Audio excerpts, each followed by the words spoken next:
안녕하세요. 오늘의 사연 이야기입니다. 영상을 보시고 재미있으시다면 구독과 좋아요 부탁드리겠습니다. 그럼 오늘의 사연 이야기 바로 시작하겠습니다. 안녕하세요. 제 이름은 정은이 53이에요. 젊을 땐 뭣도 모르고 23에 결혼했다가 2년도 안 돼서 갈라섰죠. 이혼하고 나서 혼자 벌어먹고 살면서도 나름 당당하게 살았어요. 작은 출판사에서 마케팅 일을 하다가 50살이 넘어서 그만두고 지금은 집에서 소일거리 하며 살고 있죠. 사람이요, 나이 들면 고독이 더 크게 느껴져요. 주말마다 혼자 밥 먹고, 혼자 영화 보고, 아무도 안 찾는 핸드폰을 바라보며, 아, 나 혼자 늙어가고 있구나 싶더라고요. 그렇게 외로움에 잠식되어 가던 어느 날, 지인의 소개로 만난 남자가 있었어요. 그 사람은 이름이 최상수, 62살이에요. 강원도에 있는 중형 규모의 골프장을 운영하고 있었고 돈도 꽤 많아 보였죠. 무엇보다도 자상하고 젠틀했어요. 혼자 두지 않을게. 외롭지 않게 해줄게. 그 말에 심장이 덜컥 내려앉았죠. 그 사람 말만 믿고 한 번 더 믿어보자 싶었어요. 그리고 그 선택이 제 인생의 두 번째 지옥이 될 줄은 꿈에도 몰랐어요. 처음엔 참 다정했어요.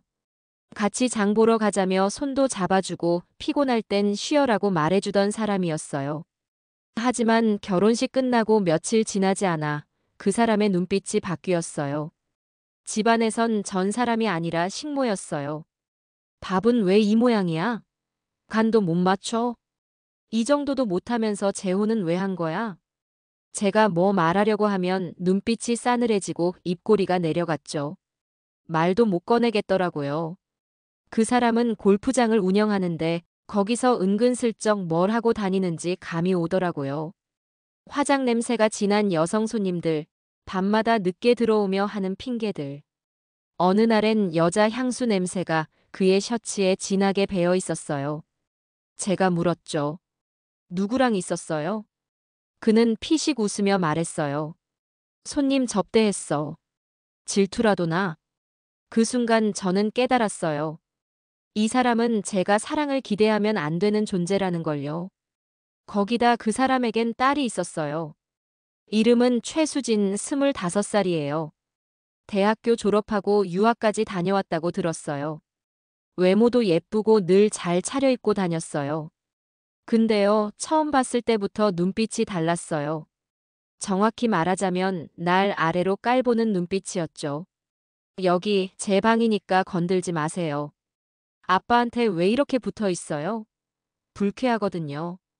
그 애가 제게 그렇게 말했을 땐 정말 심장이 조여오는 느낌이었어요. 저는 재혼하면서 그 아이에게도 진심으로 다가가고 싶었어요. 같이 밥도 먹고 대화도 하고 싶었어요. 근데 그 애는 저를 아빠의 여자로만 봤던 거죠. 새엄마가 아니라 침입자요. 어느 날엔 이런 일도 있었어요. 수진이가 친구들을 집으로 데려왔는데 저를 보자마자 친구들한테 귓속말을 하며 웃더라고요. 그리고 말했죠. 우리 집 새엄마 있어. 좀 재밌는 캐릭터야. 식모처럼 맨날 밥하고 청소만 해. 그 말 듣는데 심장이 덜컥 내려앉았어요. 정말로 식모가 된 기분이었어요. 그날 밤 남편에게 조용히 말했어요. 수진이 말투가 너무 심했어요. 저도 이 집의 가족인데. 그 사람은 눈을 치켜뜨며 말했죠. 넌 내 아내지 수진이 엄마는 아니잖아. 그 아이한텐 내가 부모야. 그렇게 저는 매일 밥을 하고 잔소리를 듣고 외로움 속에서 서서히 지쳐가고 있었어요. 처음엔 고독이 무서워 결혼했는데 지금은 이 집 안에서 더 깊은 외로움에 갇혀버린 기분이에요. 그래도요, 아직은 끝까지 참고 살고 있어요. 하지만 사람 마음이 그렇게 약하지는 않더라고요. 조금씩 마음속 어딘가에 이상한 감정이 피어오르고 있어요. 이대로만 살 순 없겠다는, 무언가를 바꾸고 싶다는 감정이요. 남편은 요즘 들어 더 늦게 들어오기 시작했어요. 하루는 새벽 2시에 들어왔죠. 술 냄새에 향수 냄새까지 진동을 했어요. 접대 때문에 늦었어. 그 사람은 그렇게 말했어요. 그 말이 뭐라고 가슴이 쿵 내려앉더라고요. 거짓말이라는 걸 눈치채도 애써 믿는 척해야 했어요. 그래야 덜 상처받을 것 같았거든요. 근데 그날 세탁기에 빨래를 돌리다가 셔츠 주머니에서 호텔 열쇠 카드를 발견했어요. 호텔 이름이 선명했어요. 저는 손에 든 그 카드를 한참 바라봤어요. 손끝이 떨리고 숨이 막혔어요. 그 사람 얼굴이 떠올랐고 호텔 방에서 어떤 여자와 함께 있는 상상까지 머릿속을 헤집고 들어왔어요. 그날 밤 저는 그 카드를 식탁 위에 올려놨죠. 다음 날 아침 그 사람이 식탁에 앉자마자 말했어요. 이거 떨어뜨리셨나 봐요. 조용히 담담하게 건넸는데 그 사람 표정이 굳더라고요. 왜 이걸 뒤져? 당신이 뭔데? 뭔데요? 당신 아내예요. 그 정도 물을 자격은 있죠. 순간 그 사람의 손이 식탁을 쿵 치며 내려앉았어요. 당신 같은 여자한테 의심받고 살기 싫거든. 그날 저는 울지도 않았어요. 대신 마음속 어딘가가 뚝 하고 부러졌어요. 그건 신뢰였고 남은 애정이었고 제가 이 결혼을 붙들고 있던 마지막 끈이었죠. 며칠 뒤 수진이는 친구들과 함께 또 집에 놀러 왔어요. 전 김치전을 부치고 있었고 수진이는 거실에서 웃으며 수다를 떨고 있었어요. 그때 들린 말 한마디. 우리 집에 새엄마 있어. 근데 약간 묘하게 불쌍한 느낌? 불쌍해서 우습달까. 손에 들고 있던 국자에서 기름이 튀었는데도 아프다는 생각보다 그 말이 가슴을 찔렀어요. 잠시 후 주방 쪽으로 온 수진이가 말했어요. 이거 너무 짜요. 입맛 버리겠어요. 그리고는 그릇을 싱크대에 턱 하고 던지듯 내려놓았죠. 제가 입을 열었어요. 수진아, 내가 너 엄마는 아닐지 몰라도 그래도 이 집에서 같이 사는 사람이잖니. 적어도 예의는 좀 지켜줬으면 좋겠어. 그 순간 수진이는 콧방귀를 뀌며 말했어요. 예의요? 그런 거 말하려면 나이값이라도 좀 해요. 엄마 노릇도 못하면서 엄마인 척은 왜 해요? 그 말 듣고요. 순간 머리가 하얘졌어요.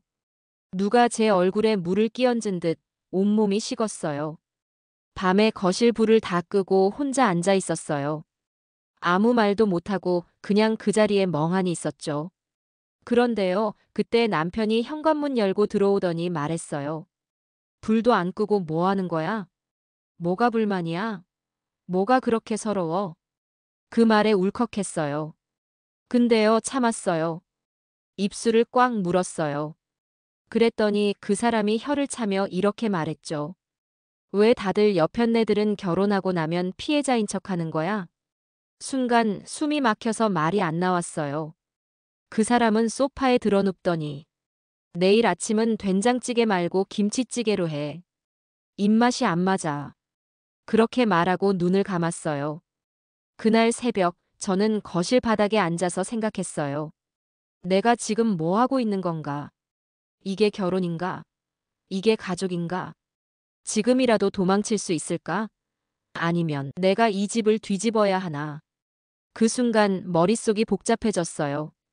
가슴이 터질 듯 쿵쾅거리는데도 한편으론 이 집안 사람들 이대로 두면 안 될 것 같았어요. 다음 날 아침에 수진이와 최상수가 주방에 나왔어요. 저는 평소처럼 조용히 밥을 차렸어요. 식탁 위에는 하얗게 끓고 있는 미역국이 있었고 수진이의 앞엔 김치볶음과 계란말이, 남편 앞엔 평소 좋아하던 반찬들. 그들은 당연하다는 듯이 앉았고 나는 조용히 숟가락을 내려놨어요. 그때였어요. 제가 처음으로 큰 소리로 말했어요. 당신들이 뭘 먹든 오늘부터 난 이 집 식모 아니에요. 수진이 얼굴이 일그러졌고 최상수는 숟가락을 내려놓더니 말했어요. 지금 뭘 말하는 거야? 저는 웃으며 말했어요. 내가 여기에 밥 해주려고 들어온 사람은 아니잖아요. 그래서요, 오늘부터는 각자 챙겨 드세요. 그들은 어이없다는 듯 절 봤지만 그날 저는 뒤도 안 보고 제 방문을 닫았어요. 그날 밤 침대에 누워 처음으로 다짐했어요. 이 집에 내가 그냥 피해자로 남을 순 없다고요. 조용한 여편네에서 조금은 무서운 여자로 변해볼 생각이에요. 그리고 다음 날부터 제가 어떤 준비를 시작했는지는 아직 아무도 몰라요. 아침 햇살이 부엌 창을 비추던 어느 날이었어요. 저는 평소처럼 조용히 일어나 미역국을 끓이고 있었죠. 근데 이상했어요. 그날은 뭔가 더는 못 참겠다는 마음이 먼저 들었어요. 수진이는 슬리퍼를 끌며 거실로 나오더니 휴대폰을 보며 말했어요. 오늘 김치찌개 말고 좀 제대로 된 거 없어요? 목소리엔 당연함이 묻어 있었고 그 말투가 그날따라 유난히 거슬렸어요. 그래서 말했죠. 수진아, 엄마가 아닌 사람이 이렇게 매일 밥 해주는 것도 고마운 일인 거 알지? 순간 수진이 눈빛이 매서워졌어요. 입꼬리를 빗둘게 말아올리며 말했죠. 그럼 하지 마세요. 강요한 적 없는데요. 그 말을 듣고 손에 쥔 국자에 힘이 들어갔어요. 가만히 있는 내가 바보였구나, 그런 생각이요. 그때 마침 남편 최상수 씨가 방에서 나왔어요. 저희 대화를 들은 눈치였죠. 수진이한테 왜 그래? 뭘 그렇게 따지면서 말해? 그 말에 저도 물러서지 않았어요. 당신 딸이 저한테 사람 대접을 안 해요. 말투부터가 매번 공격적이고 예의가 없잖아요. 그 사람 소파에 털썩 앉더니 혀를 차며 말했어요. 이 집에서 당신이 왜 점점 말이 많아져? 처음엔 조용하고 얌전해서 결혼했는데 요즘 말이 많아졌네. 순간 심장이 서늘하게 식었어요. 내가 사람이 아니고 가구처럼 있어야 된다는 말 같았어요. 그래서 대꾸했어요. 사람이니까요. 당연히 말도 하고 감정도 있고 상처도 받죠. 그 말에 그 사람은 미간을 찌푸리며 일어섰어요. 그의 눈빛은 더 이상 남편의 것이 아니었어요. 권력자였고 지배자의 눈빛이었죠. 며칠 뒤였어요.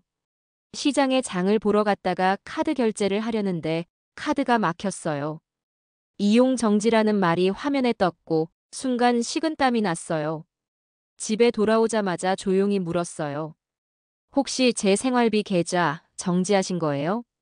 그 사람은 신문을 넘기며 아무렇지도 않게 말했어요. 당신 요즘 말대꾸도 심하고 집안 분위기도 거슬려. 당신한텐 돈이 필요 없겠다고 판단했어. 그 말에 머리가 띵했어요. 사람이요, 배고픈 건 참아도 존엄을 짓밟히는 건 못 참겠더라고요. 생활비는 약속이었잖아요. 아내에게 기본적으로 지급하는 거잖아요. 그 사람은 신문을 덮고 눈도 마주치지 않으며 말했어요. 아내, 요즘 당신 하는 걸 보면 꼭 아내 같지도 않아. 그 말 한마디에 가슴이 쿵 하고 내려앉았어요. 나는 이 집에서 식모로도 못 벗어났고 이젠 아내 자격도 박탈당한 존재였던 거예요. 며칠 동안 그 사람은 저를 투명인간처럼 대했어요. 말도 안 걸고 저녁도 따로 나가서 먹고 들어왔어요. 심지어 수진이는 제 앞에서 고의로 말을 던졌어요. 아빠, 우리 이제 집 청소는 이모님 불러요. 어차피 집에만 있는 사람이 이 정도도 못하니까요. 그 말에 가슴이 터질 것 같았어요. 그 순간 저는 차분하게 말했어요. 그렇게 말하지 마. 난 당신들한테 최소한 예의는 지키고 살았어. 무시해도 정도가 있지 않니? 수진이는 피식 웃으며 말했어요.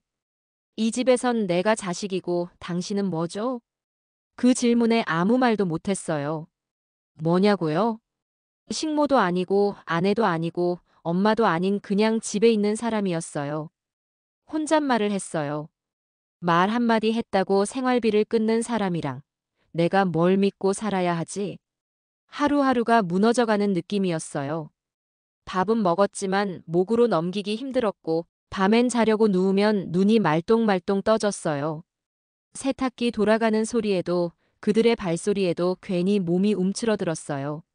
나는 왜 이 집에 들어왔을까? 왜 다시 결혼이라는 걸 했을까? 혼자가 더 괜찮았을지도 몰라요. 그러던 중 옛 직장 동료한테 전화가 왔어요. 은희 씨, 잘 지내요? 요즘 얼굴도 안 보이고. 우리 회사 다시 사람 뽑는다는데 다시 일해볼 생각 없어요? 그 말에 심장이 두근거렸어요. 누군가 나를 필요하다고 말해주는 느낌이 너무 오랜만이었거든요. 근데 그 순간 머릿속에 들었던 남편 목소리는 당신이 뭘 할 줄 아는데? 이 나이에 다시 뭘 해? 그 말이 내 안에 박혀서 내 자존심이 조용히 사라진 것 같았어요. 하지만 조금씩, 아주 조금씩 다시 나를 찾고 싶다는 생각이 자라기 시작했어요. 그날 아침 평소와 달리 저는 화장을 했어요. 입술에 옅은 핑크빛을 바르고 옷장 깊숙이 넣어뒀던 단정한 블라우스를 꺼냈죠. 거울을 보니 오랜만에 제 모습 같았어요. 아직은 괜찮아 보였고 아직은 늦지 않았단 생각이 들었어요. 출판사에서 함께 일했던 지연이와 오랜만에 만났어요. 지연이는 48, 두 아이의 엄마이자 중소출판사 영업팀장이에요. 성격은 당차고 일에 대한 욕심도 많았죠. 은희 언니, 진짜 얼굴 좋아졌어요. 다시 일해봐요. 오전만 나와도 되니까 부담 갖지 말고요. 그 말이 얼마나 따뜻하게 들렸는지 몰라요. 누군가 날 필요한 사람으로 봐준다는 게 이렇게 울컥한 감정일 줄 몰랐어요. 집에 돌아오는 길, 마음속에 작은 설렘이 있었어요. 오전에만 나가고 오후엔 집안일도 할 수 있겠다고 생각했죠. 드디어 무너졌던 내 자존감이 조금은 살아나려는 느낌이었어요. 그런데요. 현관문을 열자마자 그 사람의 시선이 저를 꿰뚫었어요. 어디 다녀왔어? 지연이 만나고 왔어요. 예전에 일했던 출판사에서 오전만 나와보지 않겠냐고 제안했어요. 그 순간 그 사람의 표정이 싹 변했어요. 입꼬리가 내려가고 눈동자가 흔들렸죠. 당신이 일을 왜 해? 저도 숨 쉴 공간이 필요해요. 하루 종일 혼자 집에 있으면 사람 미쳐요. 그 사람은 말했어요. 당신이 밖에 나돌기 시작하면 내가 당신을 통제할 수 없잖아. 그 말에 심장이 덜컥했어요. 통제. 결혼이 통제라면 이건 사랑이 아니잖아요. 그게 지금 아내한테 할 말이에요? 당신은 조용히 집에 있는 게 딱 맞아. 괜히 사회 나가서 어중간하게 굴지 말고.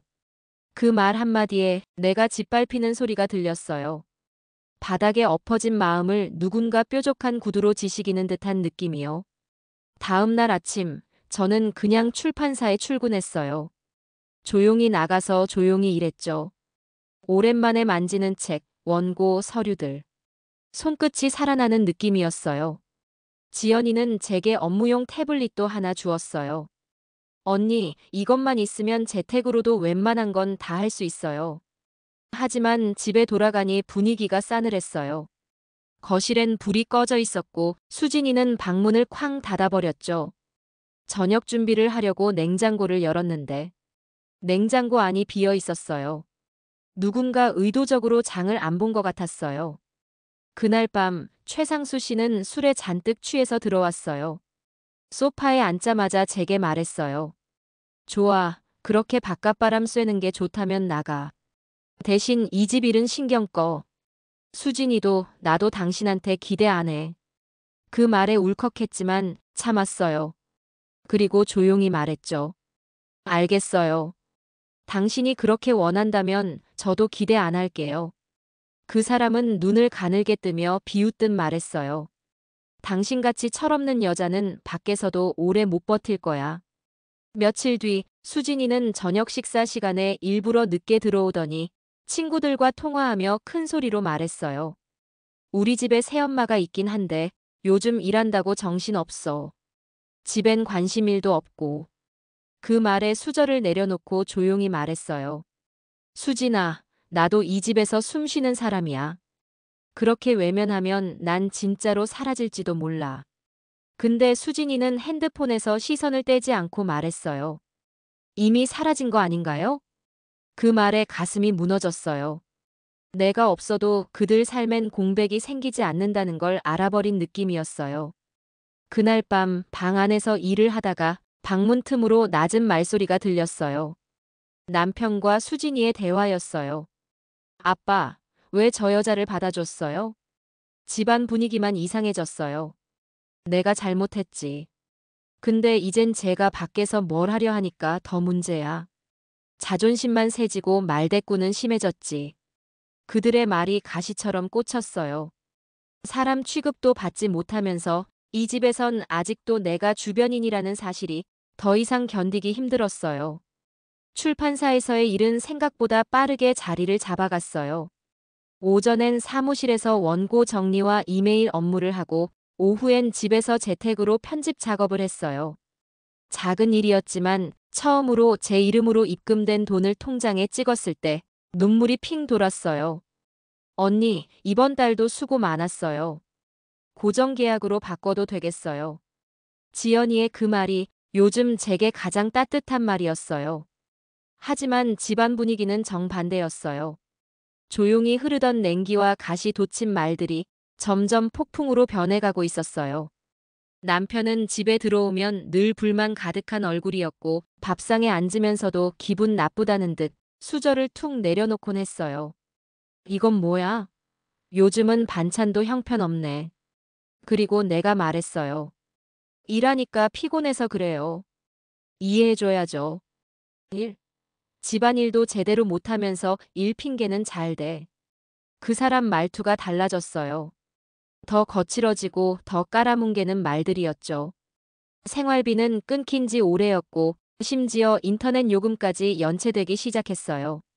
이상해서 확인해 보니 집 계좌에서 모든 고정 지출 항목이 빠져 있었어요. 왜 인터넷이 끊겼어요? 제가 물었더니 남편이 시큰둥하게 대답했어요. 모르겠네. 당신이 일도 하니까 그 수입으로 해결하면 되겠네. 그 말에 참았던 분노가 올라왔어요. 당신이 지금 나를 벌주려는 거예요? 그 사람은 눈을 치켜뜨며 말했어요. 아니, 당신이 혼자 할 수 있다면서? 그럼 혼자 하라고. 그때 수진이도 거실로 나와 한마디 거들었어요. 아빠, 그냥 그런 사람한테 뭘 바라세요? 자기 할 줄 아는 거라고는 밥하고 빨래뿐이잖아요. 저는 그날 밤 방 안에 틀어박혀 작은 램프 아래에서 원고 교정을 봤어요. 아무 말도 하기 싫었고 이 집안에서 나는 점점 조여오는 틀 속에 갇혀가는 느낌이었어요. 남편은 점점 더 늦게 들어왔어요. 술에 취해 들어와선 거실에 서성이다가 문득 제 방문을 쿵 하고 쳤어요. 일 좀 그만해. 당신이 밖에서 뭐 하는 게 솔직히 꼴 보기 싫어. 그건 당신 문제예요. 내가 이제야 나를 찾고 있다는 걸 당신이 무서워하는 거죠? 그 말에 방문이 벌컥 열렸어요. 그 사람은 술 냄새를 풍기며 저를 노려봤어요. 그리고 처음으로 손을 들었어요. 물론 그 손은 내리치지는 않았지만 공중에 멈춘 손바닥 하나로도 제 온몸은 얼어붙었어요. 내가 말했지. 밖에서 뭐 하면 당신을 내가 감당 못한다고. 당신이 날 감당해야 할 이유는 없어요. 나는 당신의 물건이 아니잖아요. 그 사람의 얼굴이 일그러졌고 제가 손에 쥐고 있던 TV 리모컨을 벽에 쾅 하고 던졌어요. 수진이는 그 소리를 듣고도 나오지 않았어요. 아니, 일부러 안 나온 거였을지도 몰라요. 그들 사이에서 저는 무시해도 되는 존재였고 이제는 위협적인 존재가 되어버린 것 같았어요. 그날 새벽 손에 작은 멍이 들었지만 그 어떤 고통보다 그 사람 눈빛이 더 무서웠어요. 사람의 눈에서 그렇게 적대적인 살기를 느껴본 건 처음이었어요. 다음 날 지연이에게 조심스레 물었어요. 혹시 혼자 살 만한 원룸 같은 거 알아봐 줄 수 있어? 지연이는 놀란 눈으로 말했어요. 언니 괜찮은 거예요? 조금 생각을 정리하고 싶어. 혼자만의 공간이 필요해서. 그날 집에 돌아오는 길 가슴이 쿵쾅거리면서도 어딘가엔 희미한 기대가 있었어요. 하지만 그 희망도 그 사람의 날 선말 한마디에 다시 깨어졌어요. 지연 씨랑 무슨 얘기를 했어? 당신 뒤에서 뭔 짓을 꾸미는 거야? 내가 지금 당신이랑 누구 만나고 다니는지도 알아볼까 해. 그 말에 소름이 끼쳤어요. 그는 이제 남편이 아닌 감시자였어요. 이제야 알았어요. 저 사람은 날 사랑한 게 아니라 지배하고 싶었던 거라는 걸요. 저는 이 집을 나오기로 결심했어요. 원룸을 보러 간 날 처음으로 혼자만의 공간을 상상해 봤어요. 좁은 방에 조그마한 창문 하나, 작은 인덕션과 오래된 세탁기가 있었지만 그곳이 제겐 천국처럼 느껴졌어요. 전세 아니고 월세여도 괜찮아요. 조용히 살 수 있으면 그걸로 충분해요.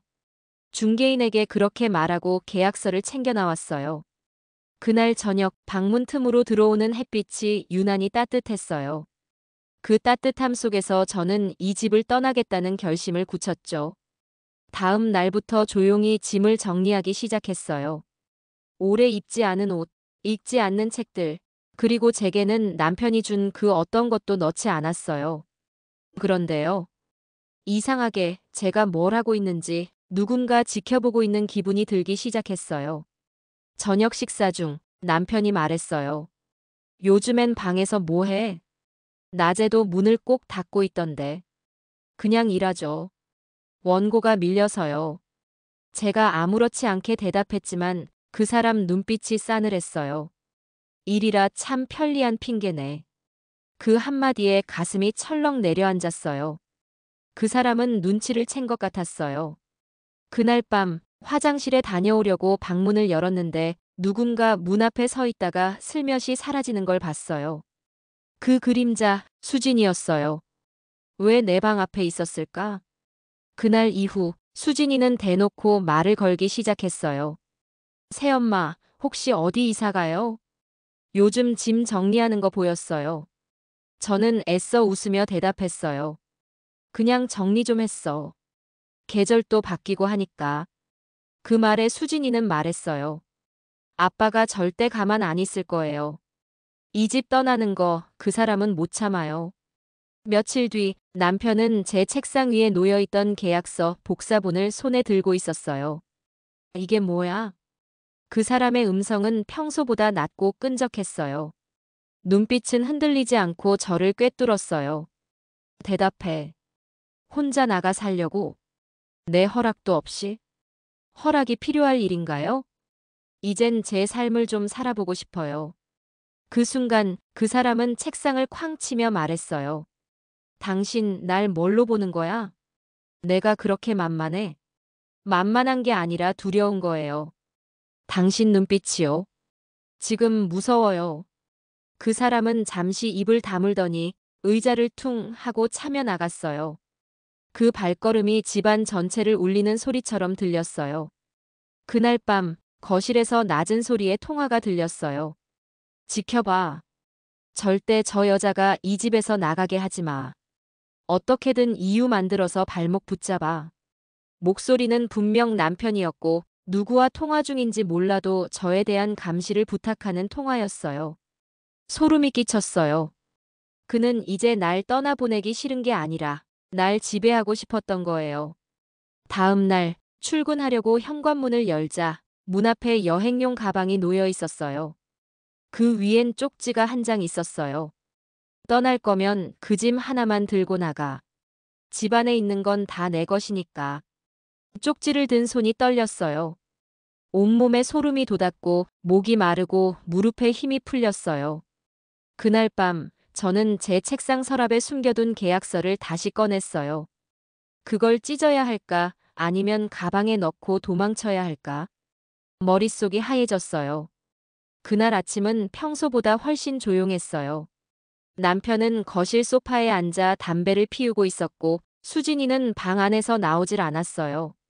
저는 최대한 평온한 표정으로 출근 준비를 했어요. 가방을 들고 현관에 나서려는 순간 그 사람 목소리가 들렸어요. 오늘도 나가? 목소리는 낮고 무서우리만치 담담했어요. 일 있는 날이에요.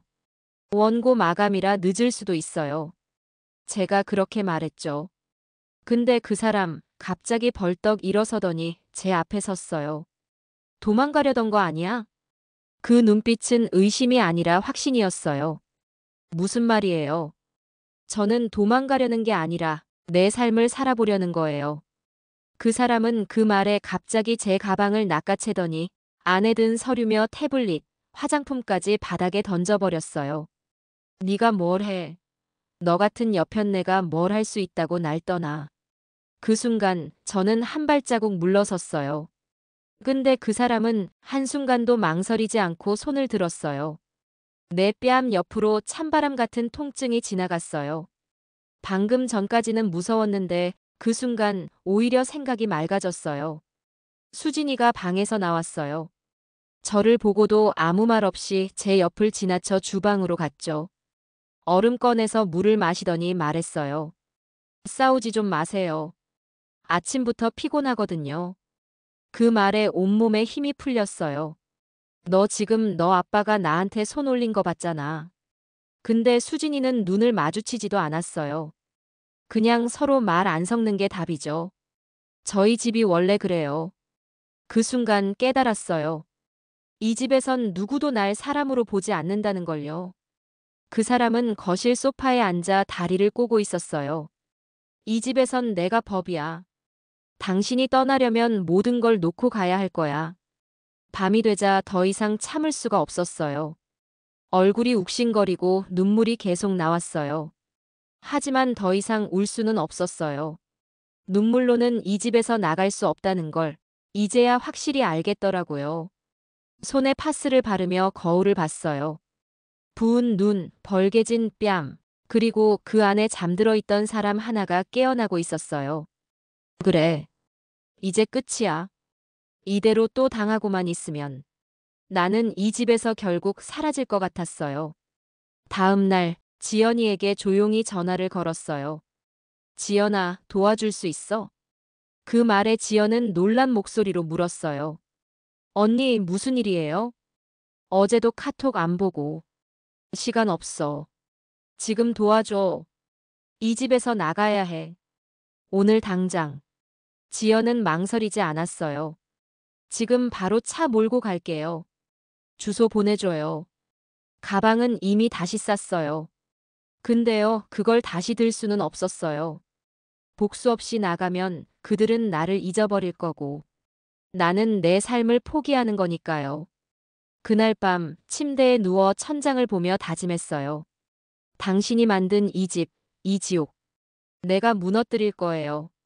당신의 골프장, 당신의 가식적인 사회생활, 그리고 당신 딸의 비열한 얼굴까지. 내가 당했던 그 모든 모욕, 고스란히 되돌려줄 거예요. 아주 천천히, 그리고 확실하게요. 집을 나선 그날, 손에 들린 여행 가방 하나가 그렇게 무겁게 느껴질 줄 몰랐어요. 지연이의 차에 올라타며 저는 말했어요. 오늘부턴 나 혼자 살아야 해. 근데 그냥은 못 나왔어. 이대로 두고 나올 수가 없었어. 지연은 제 손을 꼭 잡으며 말했어요. 언니, 무서운 사람이라면 경찰도 불러야 해요. 아니, 그런 방식 말고 내 방식대로 확실하게 끝내야겠어. 임시로 들어간 작은 원룸은 창문 밖이 막힌 반지하였어요. 하지만요, 그 작은 방에 있는 침대에 누웠을 때 숨을 쉴 수 있었어요. 휴대폰을 꺼내 그동안 받은 문자들, 쪽지, 녹음 파일을 정리하기 시작했어요. 그 사람의 욕설, 협박성 발언들, 그리고 수진이의 모욕적인 말까지 다 있었어요. 이건 시작에 불과해. 혼잣말을 하며 노트북을 켰어요. 그 사람의 골프장을 조사하는 게 첫 번째였어요. 청정 골프장, 강원도에 위치한 회원제 골프장. 최상수가 대표로 운영하고 있었고, 사진엔 그가 사회적으로 존경받는 CEO처럼 보였어요. 그 사람의 SNS와 기사에 달린 댓글은 인품 좋다, 성실하다는 말투로 가득했어요. 그걸 보는 순간 피식 웃음이 났어요. 이런 게 다 껍데기지. 내가 그 껍데기를 벗겨줄 차례야. 다음 주 저는 지연의 소개로 강원도 지역 프리랜서 촬영 작가와 접촉했어요. 골프장 관련 자료를 수집하고 싶다고 하자 그는 말했어요. 요즘 그 골프장 젊은 여자들 불러다 회식 자주 하던데요. 접대 겸 골프, 술까지 같이 하는 코스라고 하던데요. 제 손에 카메라가 쥐어졌어요.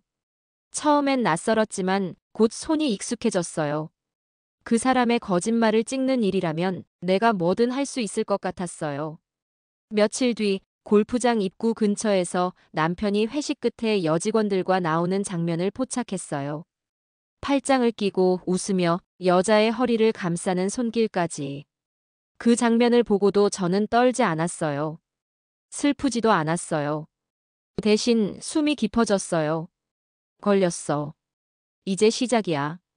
그날 밤 수진이의 SNS도 체크했어요. 놀랍게도 그녀는 아빠의 골프장 이벤트 매니저로 이름이 올라 있었어요. 하지만 실제론 어떤 행사도 기획하지 않았다는 증거들이 있었어요. 가족 회사처럼 굴면서 세금은 회피하고 사적인 인맥으로 돌려막고 있었군요. 노트북 앞에서 저는 조용히 웃었어요. 이제 필요한 건 더 확실한 증거였어요. 며칠 뒤 저는 골프장 안미용실에 전화했어요.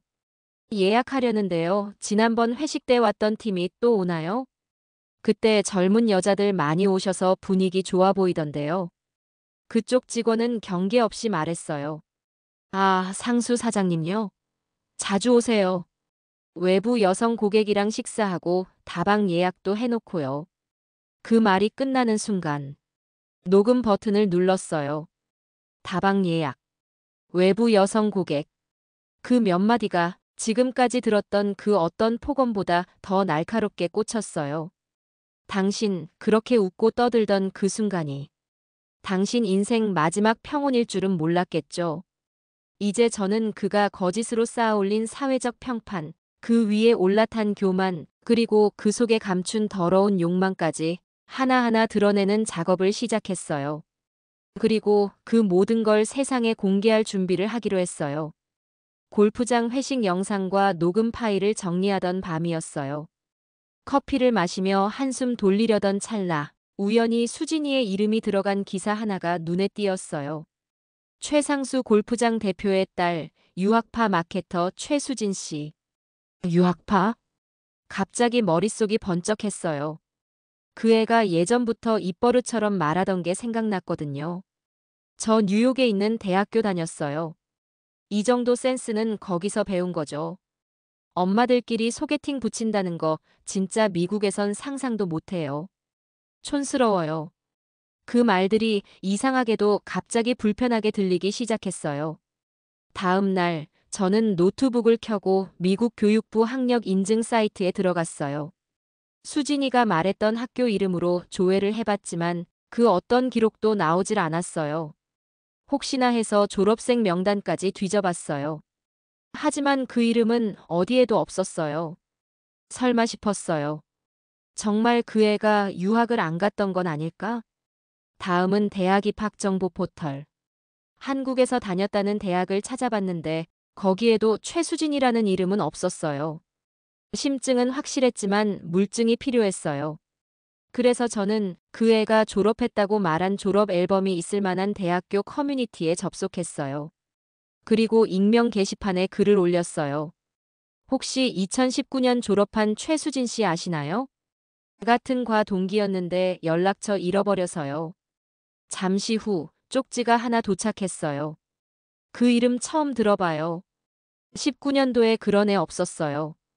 또 다른 쪽지에는 그 사람 본 적도 없는 것 같아요. 본인 인스타 보면 엄청 잘난 척 하던데 우리 과 아니에요.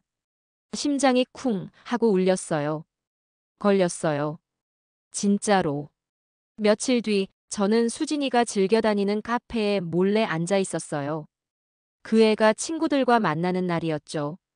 수진이는 고급 백을 들고 진한 화장에 늘 그렇듯 당당한 걸음으로 들어왔어요. 뉴욕에서 수업 들을 땐 교수님이랑도 친구처럼 지냈어. 그 말에 친구 하나가 물었어요. 그거 인증샷 없어? 궁금하다. 수진이는 웃으며 말했어요. 그건 너무 프라이빗해서 안 올렸지. 그 순간 저는 조용히 웃었어요. 프라이빗이 아니라 존재하지 않았던 거니까요. 그날 밤 저는 수진에게 메시지를 보냈어요. 익명의 계정으로요. 미국 뉴욕 디자인 스쿨 입학도 안 했던 사람이라는 거 알고 있어. 국내 대학 졸업도 허위고. 지금 누굴 속이고 살고 있지? 잠시 후 수진에게 전화가 왔어요. 떨리는 목소리였어요. 이거 누군데요? 누구야 이거? 내가 누군지는 중요하지 않아요. 중요한 건 당신이 거짓말 위에 앉아 있다는 거죠. 그거 어디까지 알아요? 충분히요. 골프장 마케팅 담당이라면서 학력 증명 하나 못 내놓는 사람의 말, 이제 다 들통날 거예요. 다음 날 수진이는 제가 일하는 출판사 근처로 저를 불러냈어요. 카페 구석에 앉은 그 애는 말도 없이 저를 노려봤어요. 새엄마죠? 그 메시지 보낸 거. 왜 그래요? 도대체 왜 이러는 거예요? 저는 조용히 커피를 마시며 말했어요. 내가 그 집에서 당했던 말들 기억나? 엄마 노릇도 못하면서 엄마인 척하지 말라고 했던 말들. 수진이는 숨을 들이켰어요. 그게 이걸 이렇게까지 복수하려고 해요? 아니, 그건 시작에 불과해. 이제부터는 당신 아빠가 얼마나 썩었는지 세상에 하나씩 알려줄 거야. 그럼 아빠 골프장도 위험해져요. 그래, 그래서 너한테 묻는 거야. 같이 무너지고 싶어? 아니면 당신만 살아남고 싶어? 수진이의 손이 떨렸어요. 눈동자가 요동쳤어요. 이제야 그 애는 자기가 진짜 위험해졌다는 걸 느낀 것 같았어요. 뭘 원하는데요? 기회 줄게. 너 아빠가 어디서 무슨 짓을 했는지 정확히 말해줘. 작은 카페 구석자리. 수진이는 초조한 눈빛으로 자꾸 테이블을 두드렸어요. 커피는 식었고 손은 떨리고 있었어요. 생각했어요. 당신한테 아니, 엄마한테. 모든 걸 말해야겠다고요. 그 말에 저는 말없이 고개를 끄덕였어요. 수진이는 가방에서 노트북을 꺼내더니 파일 몇 개를 열었어요. 이건 아빠가 골프장 운영하면서 이사들한테 뒷돈 받는 계좌예요. 내 이름으로 되어 있지만 실제로는 아빠 거예요. 그녀는 떨리는 손으로 또 하나의 파일을 열었어요. 그리고 이건 접대받은 여성 고객 리스트예요. 실제론 비공식 행사였는데 회사 회계로 처리됐어요. 불법이지? 제가 조용히 묻자 수진이는 고개를 끄덕였어요. 그래요. 아빠는 그렇게 살았어요. 나도 그걸 알면서 모른 척했어요. 이제 와서 왜 말하는데? 제가 묻자 수진이는 고개를 푹 숙였어요. 살고 싶어요.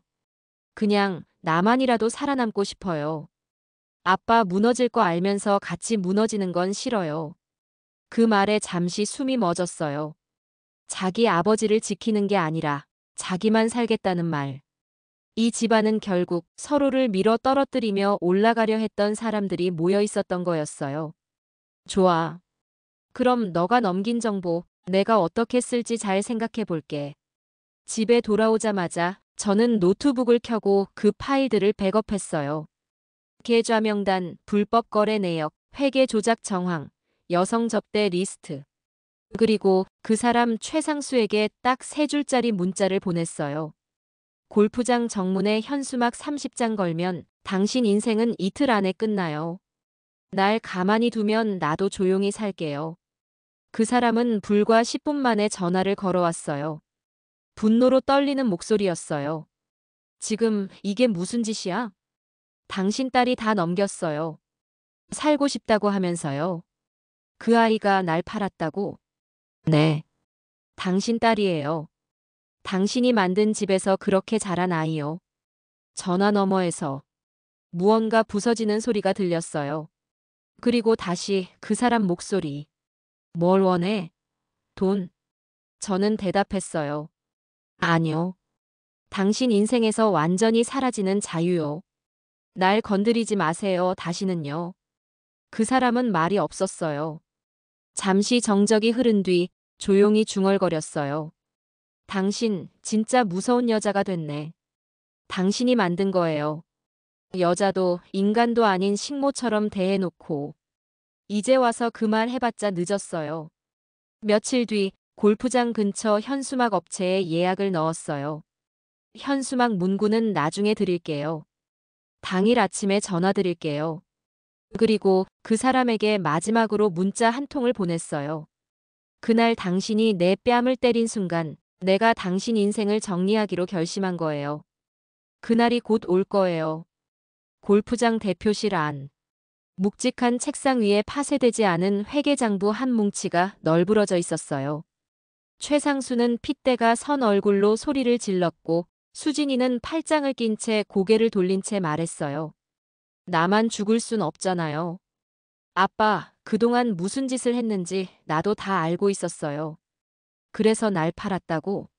너 그 여자한테 내 비리 다 넘겼다며. 우리 둘 다 꼴로 가는 상황이었어요. 난 살아야겠다고요. 최상수는 분노로 탁자를 내려치며 소리쳤어요. 넌 내 딸이잖아. 수지는 피식 웃으며 말했어요. 당신이 날 이용했지 보호한 적은 없잖아요. 그 싸움 이후 그 사람은 밤늦게 내게 전화를 걸었어요. 목소리는 낮고 억눌린 톤이었어요. 은희 씨, 잠깐 얼굴 좀 볼 수 있을까? 처음 듣는 말투였어요. 그간의 윽박지르던 기세도 오만한 태도도 사라진 어딘가 망가진 사람의 목소리였죠. 작은 찻집, 예전 우리가 결혼 전 함께 커피를 마시던 그 자리에서 그 사람은 초췌한 얼굴로 앉아 있었어요. 저를 보자 고개를 숙였어요. 미안했어. 그동안 내가 한 짓들 말로 다 설명도 못하겠네. 그 사람 눈가가 붉어졌어요. 진심일까 아니면 또 다른 계산일까? 순간 판단이 서질 않았어요. 내가 왜 그랬는지 모르겠어. 당신이 너무 조용하고 다 받아주니까. 그게 당연한 줄 알았어. 저는 조용히 커피를 마시며 들었어요. 저는 한참을 말없이 있었어요. 마음 한켠이 욱신거렸어요. 그가 저를 사람으로 부른 것도 참 미안하다고 말한 것도 처음이었거든요. 그래서 이제 뭘 원하는데요? 제가 그렇게 묻자 그 사람은 고개를 들고 말했어요. 내가 가진 거 다 포기할 테니 한 번만 용서해줘요. 그 말에 내 심장이 쿵 내려앉았어요. 그동안 나를 때리고 무시하고 식모처럼 대하던 그 사람이 처음으로 두려운 눈빛을 했어요. 그리고 순간 나도 또 바보처럼 흔들렸어요. 그럼 다시 나를 그런 식으로 대하면 그땐 진짜 끝이에요. 제가 그렇게 말했어요. 단호한 듯 말했지만 내 목소리는 떨리고 있었어요. 그 사람은 고개를 끄덕였어요. 알겠어. 이젠 절대 그런 일 없을 거야. 돌아오는 길, 제 안에서 두 가지 목소리가 싸웠어요. 왜 또 흔들렸어? 그 사람 말 믿고 또 당하려고? 사람이니까 누군가 무릎 꿇으면 흔들릴 수 있지 않아? 딸 수지는 집을 나갔어요. 아빠도 싫고 새엄마도 싫고 그냥 다 벗어나고 싶어요. 그 한마디만 남기고 캐리어를 끌고 사라졌어요. 집은 다시 조용해졌지만 예전의 침묵과는 달랐어요. 이젠 누군가가 숨죽이며 절 지켜보는 기류가 느껴졌거든요. 남편은 예전처럼 당당하게 말하지 않았어요. 저와 눈을 마주치면 어색하게 웃었고 식사 중엔 저의 기분을 살피며 눈치를 봤어요. 오늘 반찬 맛있네. 어제보다 더 나아. 고마워요. 짧게 대답했지만 그 사람은 그 말만으로도 안심하는 눈치였어요. 가끔은 제 옆에 와 앉아 뉴스를 같이 보자고도 했고 제가 외출하려고 준비하면 먼저 가방을 들어주기도 했어요. 하지만 전 알고 있었어요. 그 모든 행동이 진심에서 비롯된 게 아니라 두려움에서 나온 거란 걸요. 한 번은 제가 마당에 나가서 화분을 손질하고 있었는데 그 사람이 다가와 말했어요. 오늘 저녁엔 당신 좋아하던 갈비찜 해줄까? 그 목소리엔 예전엔 느낄 수 없던 조심스러움이 가득했어요. 그제야 실감했어요. 사람은 자신의 약점이 쥐어진 순간부터 모든 태도가 달라진다는 걸요. 어느 날 밤 방 안에서 혼자 노트북을 정리하다가 제 자신이 문득 낯설게 느껴졌어요. 이렇게까지 해야 했나? 내가 너무 냉정해진 걸까? 하지만 다음 순간 얼굴을 때리던 손, 냉장고 문에 붙어있던 쪽지, 문 앞에서 날 지켜보던 그림자. 그 모든 장면들이 제 머릿속을 스치고 지나갔어요. 그래요. 사람이란요, 어느 정도는 참고 어느 정도는 양보하면서 살아야 해요. 하지만요, 너무 참기만 하면 결국 무시당하고 너무 착하기만 하면 결국 깔보이게 돼요. 지금의 저는 예전보다 더 조용하고 더 단단해졌어요. 상대에게 화내지 않아도 감정을 폭발시키지 않아도 제자리를 지킬 수 있는 힘이 생겼어요. 그게 제가 이 지옥 같은 결혼 생활에서 얻은 가장 큰 교훈이에요. 상처 입는 걸 두려워하지 말고 상처 입고도 일어나는 법을 배워야 해요. 아무리 흔들려도 나를 중심에 둘 줄 아는 사람이 결국 마지막에 살아남는 사람이에요. 그리고요, 이건 단순한 이야기가 아니라 살아가는 우리 모두에게 필요한 이야기일지도 몰라요. 오늘의 사연 이야기는 여기까지입니다. 영상을 보시고 재미있으셨다면 구독과 좋아요 부탁드려요.